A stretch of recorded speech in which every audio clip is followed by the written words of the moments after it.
Bonjour à tous. Joyeuse Pâques. Et je suis heureux de partager avec vous un sujet de Pâques aujourd'hui. Mais je vous avoue franchement que j'étais un peu embêté. Parce que je me suis dit, Pâques, c'est la fête chrétienne la plus connue. Donc, même celui qui n'a pas trop d'instructions sur la Bible connaît au moins le sujet de la Pâque. Et j'étais un peu angoissé pour préparer cette méditation. Mais Dieu est bon. Alors, partageons aujourd'hui Pâques et nous. J'ai fait une chose tout simple. Je me suis dit, je vais voir ce que Internet dit sur Pâques. Alors j'ai simplement tapé Pâques et j'ai été heureusement surpris. Voici ce qu'il est dit dans la première ligne quand vous tapez Pâques. Pâques est la fête la plus importante du christianisme. Elle commémore la résurrection de Jésus, que le Nouveau Testament situe le surlendemain de la Passion, c'est-à-dire le 3e jour. La fête chrétienne de Pâques plonge ses racines dans la Pâque juive, Pessa ou Pécha, je ne sais pas, qui commémore la sortie d'Égypte du peuple hébreu. Pour les chrétiens qui reconnaissent en Jésus le Messie, Pâques commémore la résurrection de Jésus, 3 jours après la Cène, célébrée le jeudi saint, dernier repas qu'il a pris avec ses disciples le jour de la Pâque juive, la veille de sa passion. Alors écoutez bien cela. Par sa mort et sa résurrection, le Christ, Fils de Dieu, rachète l'homme et l'extirpe de l'esclavage du mal et du péché. C'est le mystère de la rédemption. Le sens de Pâques est la victoire de la vie sur la mort. Alors je me suis dit, si tous les internautes lisent ça, c'est déjà pas mal. Alors ce matin, je vous propose simplement 4 points. Ce que Pâques n'est pas, ce que Pâques nous rappelle, ce que Pâques nous apprend et ce que Pâques nous enseigne. Alors premièrement, ce que Pâques n'est pas. Pâques n'est pas un rite chrétien où il faut faire toutes sortes de démarches et de gestes pour obtenir la faveur et le pardon de Dieu. Certains font des processions à Pâques. Mon père, qui n'était pas un pratiquant, disait qu'il faut faire son devoir à Pâques. Il allait donc à la cérémonie la plus courte, celle du jeudi soir, pour prendre la Sainte Seine afin de ne pas choquer les habitants du village. Ils étaient nombreux à adopter cette pratique comme lui. Mais Dieu dit dans la Bible qu'il ne veut pas de sacrifice, mais il veut le cœur de l'homme. Il nous le dit dans le Proverbe 23-26, « Mon fils, donne-moi ton cœur, et que tes yeux se plaisent dans mes voies. » Deuxièmement, ce que Pâques nous rappelle. Pâques nous rappelle le prix que Dieu a payé pour nous racheter de notre chute. Chute qui a entraîné les hommes que nous sommes dans le péché. Mais le péché, ce n'est pas seulement voler dans un magasin ou tricher sur la feuille d'impôt. Le péché, c'est surtout que l'homme a décidé de vivre sans Dieu. C'est celui qui dit « j'ai besoin de personne pour mener ma vie ». Pâques nous rappelle la réconciliation avec Dieu. Pour cela, il a fallu toutes les souffrances et l'obéissance de Jésus. Oui, pour donner une chance de réconciliation à l'humanité, il a fallu que Dieu intervienne. Et c'est avec la venue de Jésus, qui est Dieu en personne, que cette réconciliation a été acquise. L'auteur de l'Épître aux Hébreux nous dit « En échange de la joie qui lui était réservée, Jésus a souffert la croix, méprisé l'ignominie et s'est assis à la droite du trône de Dieu. » Sans l'ombre d'un doute, la croix fut glorieuse en soi parce qu'elle démontre l'obéissance parfaite de Jésus, l'amour de Dieu pour l'humanité et l'œuvre parfaite d'expiation accomplie par Dieu pour les pécheurs. L'œuvre terrestre de Jésus est bel et bien achevée. C'est pour cela que Jésus dira sur la croix, tout est accompli. Mais son œuvre glorieuse continue jusqu'à ce jour. Pâques nous rappelle donc aussi la gloire de Jésus. Oui, comme nous l'avons trouvé tout à l'heure sur Internet, par sa mort et sa résurrection, le Christ, Fils de Dieu, rachète l'homme et l'extirpe de l'esclavage, du mal et du péché. Et Paul, dans les Éphésiens 2:8, nous dit « Car c'est par la grâce que vous êtes sauvés, par le moyen de la foi. Cela ne vient pas de vous, c'est un don de Dieu. » Ce que Pâques nous apprend maintenant. Chers amis, Pâques nous apprend les effets de la résurrection. Je vais vous en donner une dizaine, mais la liste n'est pas exhaustive. Il y en a bien d'autres. Premièrement, notre foi est solide car elle repose sur un fait historique, la résurrection de Christ. Cela nous est rappelé à 1 Corinthiens 15:20, mais en réalité, le Christ est bien revenu à la vie et comme les premiers fruits de la moisson, il annonce la résurrection des morts. Sa résurrection éveille notre foi. Jean 20:8. Alors l'autre disciple, celui qui est arrivé le premier, entra à son tour dans le tombeau. Il vit et il crut. Sa résurrection nous remplit de joie. Un peu plus loin, dans le même chapitre 20, le verset 19, Jésus vint, il se trouva là au milieu d'eux et leur dit « Que la paix soit avec vous ». Tout en disant cela, il leur montra ses mains, son côté. Les disciples furent remplis de joie parce qu'ils voyaient leur Seigneur. En contemplant le ressuscité, nous ne pouvons que l'adorer. Et c'est Matthieu qui nous le rappelle. Les 11 disciples se rendirent en Galilée. Dès qu'ils l'aperçurent, ils l'adorèrent. Depuis la droite de Dieu où il se trouve, le ressuscité a répandu l'Esprit Saint sur nous et il intercède pour nous. Acte 2, 32. Dieu a ressuscité Jésus. Ensuite, il a été élevé pour siéger à la droite de Dieu et maintenant, il a reçu du Père l'Esprit Saint et il l'a répandu sur nous et il intercède pour nous. Le ressuscité a vaincu les puissances du mal et il est le chef de l'Église. Éphésiens 1:19. Cette puissance, Dieu l'a déployée en Christ lorsqu'il l'a ressuscité et l'a fait siéger à sa droite dans le monde céleste.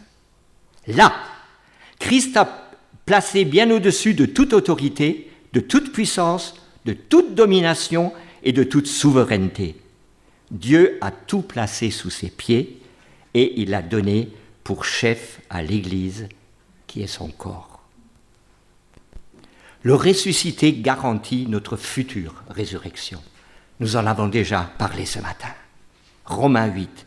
Et si l'esprit de celui qui a ressuscité Jésus habite en vous, celui qui a ressuscité Christ rendra aussi la vie à votre corps mortel, par son esprit qui habite en vous. Sa résurrection garantit le futur anéantissement de la mort, 1 Corinthiens 15:26, et le dernier ennemi qui sera anéanti, c'est la mort. Grâce à la résurrection, nous menons une vie nouvelle. Nous sommes vivants pour Dieu. Romains 6, 4. Nous avons donc été ensevelis avec lui par le baptême en relation avec sa mort, afin que, comme Christ a été ressuscité par la puissance glorieuse de Dieu, nous aussi, nous menions une vie nouvelle. Nous n'avons pas à craindre la mort, car le ressuscité nous donne la vie éternelle. Jean 11, 25. Je suis la résurrection et la vie. Celui qui place toute sa confiance en moi, même s'il meurt, vivra. Le ressuscité nous envoie en mission et il est avec nous tous les jours. Nous le connaissons tous, Matthieu 28, 18 à 20. Jésus s'approcha d'eux et dit « J'ai reçu tout pouvoir dans le ciel et sur la terre. Allez donc dans le monde entier. Faites des disciples parmi tous les peuples.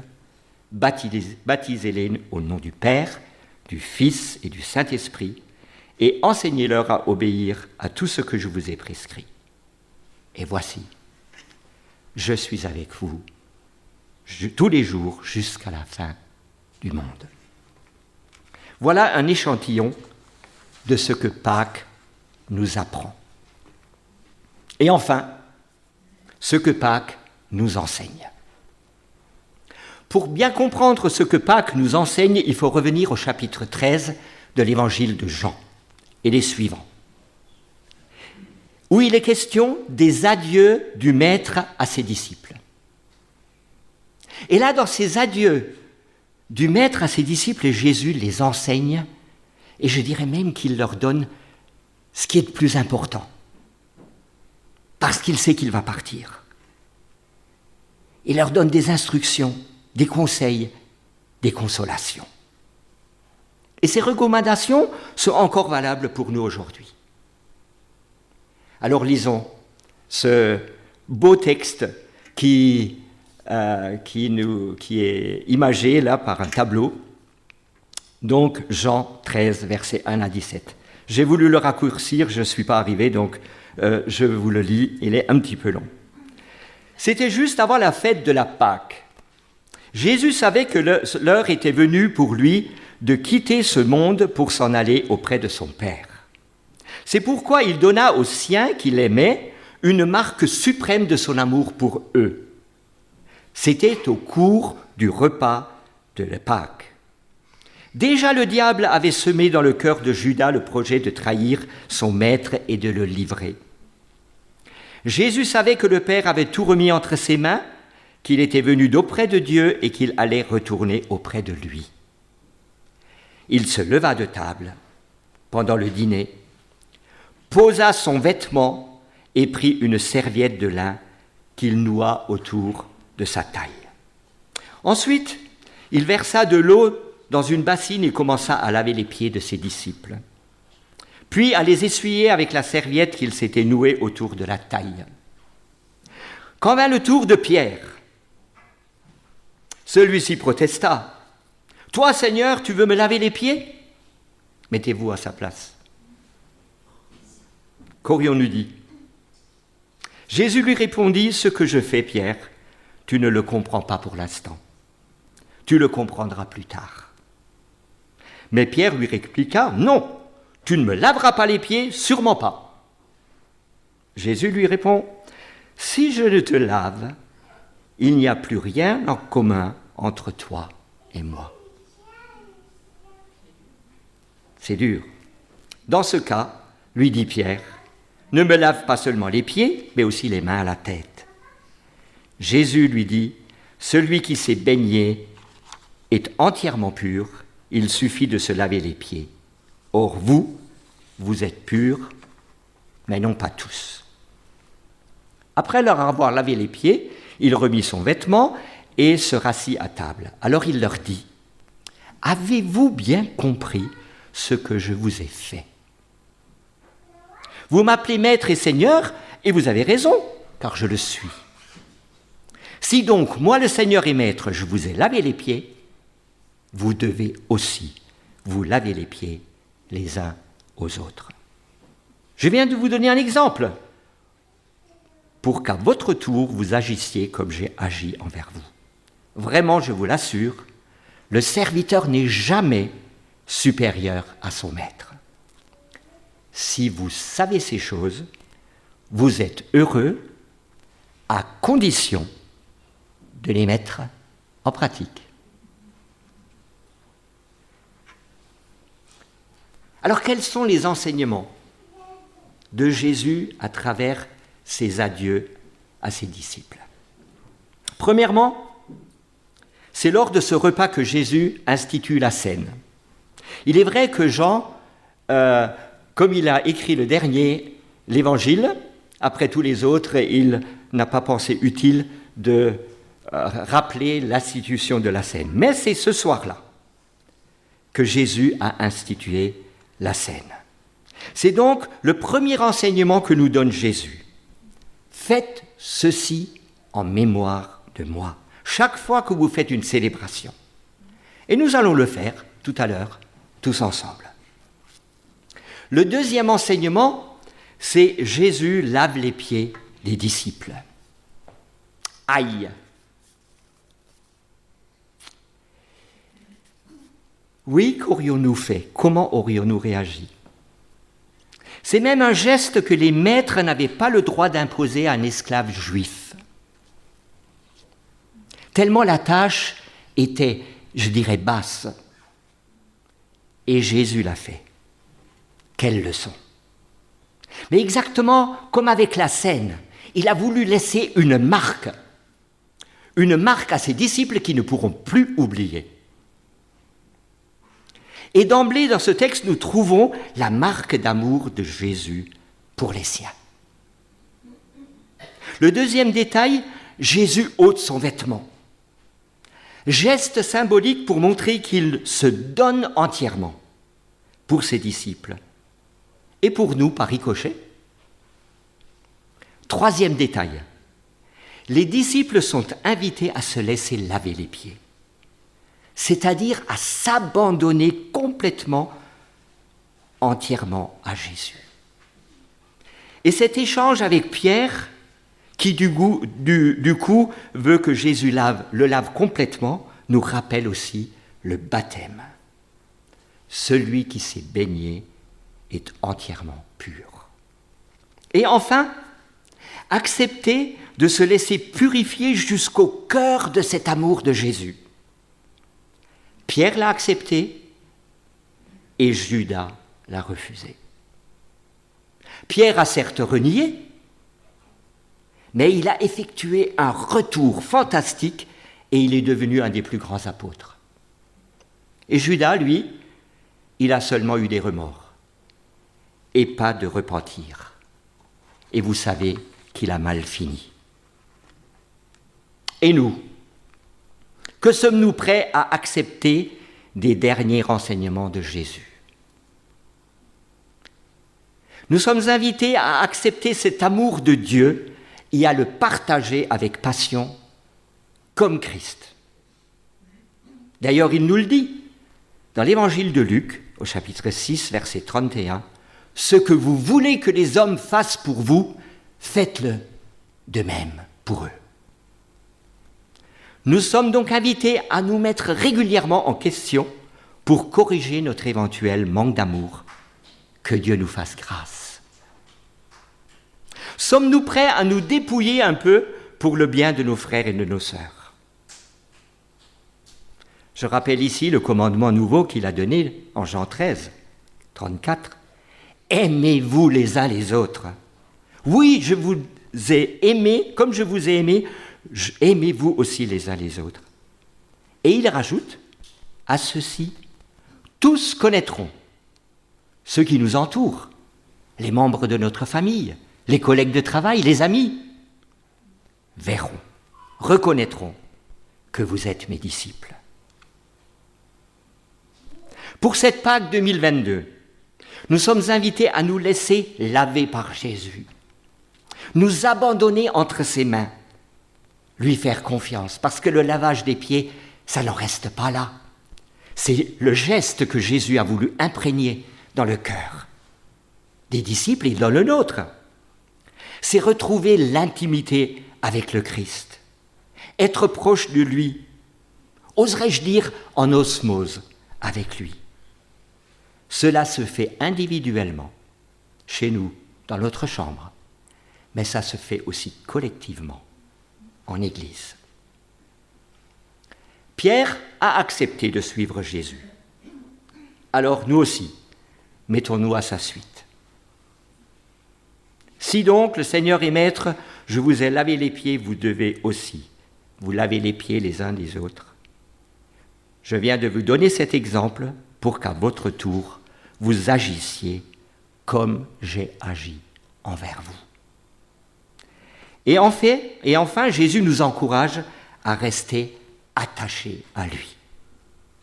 Juste après le lavement des pieds, il donne une dernière parabole. Cette dernière parabole, c'est celle de la vigne. Nous la trouvons dans Jean 15, 1 à 17. Elle est un peu longue, je vous lirai que le résumé. « Demeurez en moi, et moi je demeurerai en vous. Un sarment ne saurait porter du fruit tout seul, sans demeurer attaché au cep. Il en est de même pour vous. Si vous ne demeurez pas en moi, vous ne pouvez porter aucun fruit. Je suis le cep de la vigne, vous êtes le sarment. Celui qui demeure en moi et en qui je demeure portera du fruit en abondance, car sans moi, vous ne pouvez rien faire. » Et pour terminer, je voudrais nous dire, Dieu ne nous abandonne pas. Jésus nous donne son Esprit Saint et il prie pour nous. Et nous trouvons cela dans Jean 14, 16. Il dit « Et moi je prierai le Père, et il vous donnera un consolateur, le Saint-Esprit, afin qu'il demeure éternellement avec vous. » Chers amis, nous ne sommes pas seuls. Jésus nous a donné son Esprit Saint. Pâques et nous, 2022, ayons ce courage. Soyons sel et lumière avec l'aide de Dieu et de son Esprit. Gravons ces paroles, ces dernières paroles de Jésus dans notre cœur. Pâques, c'est une journée de joie. Nous avons vu que l'Esprit de Dieu nous donne la joie. Alors, joyeuse Pâques à chacun et que le Seigneur vous bénisse. Prions. Eh bien, Seigneur, nous n'avons pas besoin de regarder à gauche ou à droite notre frère ou notre sœur, mais nous voulons regarder à nous. Et simplement te demander, oui, nous voulons recevoir ce que tu as conseillé à tes disciples, nous voulons recevoir pour nous. Afin que nous puissions être lumineux. Aujourd'hui, jour de Pâques, être lumineux par ton Esprit Saint. Accompagne-nous dans nos familles, accompagne-nous vers nos amis, et que nous puissions transmettre avec joie et espérance Pâques 2022. Amen.